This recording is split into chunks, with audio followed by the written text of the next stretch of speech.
महाराष्ट्र की अहम सियासी पार्टियों ने मीटिंग बुलाई है, बैठक बुलाई है, जिसमें आज राज ठाकरे एमएनएस के बड़े लीडरान से मीटिंग करेंगे। कल उद्धव ठाकरे ग्रुप की मीटिंग होगी। महाराष्ट्र कांग्रेस के अरकान असेंबली की भी मीटिंग होगी 4 जुलाई को। तो महाराष्ट्र के अंदर एक बार फिर से आपको बता दें, मीटिंग का दौर शुरू हो चुका है। आज राज ठाकरे ने एमएनएस की मीटिंग बुलाई है, अपनी पार्टी की मीटिंग बुलाई है, जहां बीजेपी के जरिए जिस तरीके से एनसीपी में दो फाड़ किया गया है उसको लेकर चर्चा होगी। साथ ही साथ उद्धव ठाकरे शिवसेना ग्रुप भी कल मीटिंग बुला रहा है।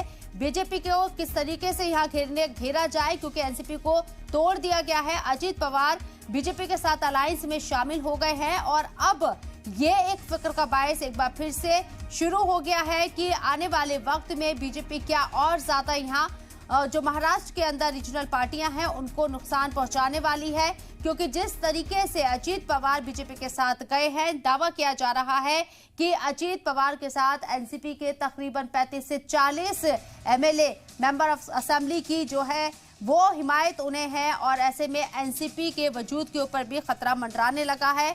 क्या यहाँ उद्धव ठाकरे शिवसेना ग्रुप एक बार फिर से बीजेपी को लेकर फिक्रमंद है, क्योंकि जिस तरीके से मीटिंग बुलाई जा रही है उससे ये बात जाहिर है महाविकास आघाड़ी एकजुट कैसे रहे और मजबूत कैसे रहे, क्योंकि बहुत कम वक्त बचा है बीएमसी इलेक्शन में।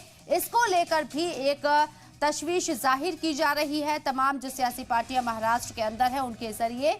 वहीं दूसरी तरफ ये भी कहा जा रहा है कि उद्धव ठाकरे शिवसेना ग्रुप के जरिए कि बीजेपी तोड़ने की सियासत कर रही है, सिर्फ इख्तिदार हासिल करना चाहती है किसी भी सूरत में।